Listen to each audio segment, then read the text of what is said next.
خويا امين الله يحفظك، شي حل الويفي انوي كنخلصوا 250 درهم للشهر، وفي التيست ما كيفوت 3 ميغا.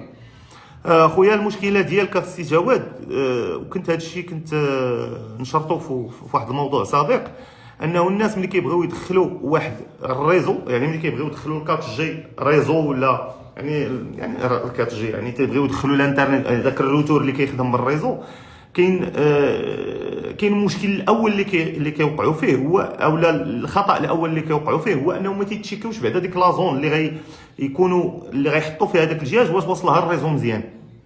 هذا المشكل الاول. المشكل الثاني ان هذا النوع ديال الكونيكسيون، هذوك لي بوكس اللي كتانستاليو، دوك لي بوكس راه سو سون با فيابل. هذوك لي بوكس ما تقدرش تضمن فيهم الصابي.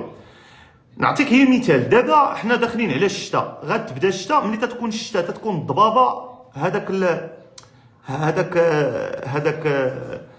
الصليب غادي يضعف. علاش؟ لانه كاينين عوامل خارجيه اللي كتمثل في داك الضبابه وديك الشتاء كتاثر على داك الريزو. ها الكونيكسيون ما غاتكونش عندك مزيانه.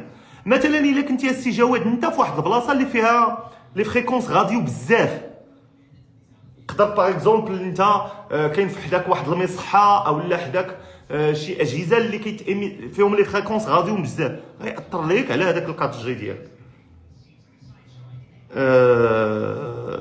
شي سونتر تيديروا فيه الراديو غيأثر لك على داك الريزو ديالك، لان هادو كنتي قريب للمطار غيأثر على الريزو ديالك.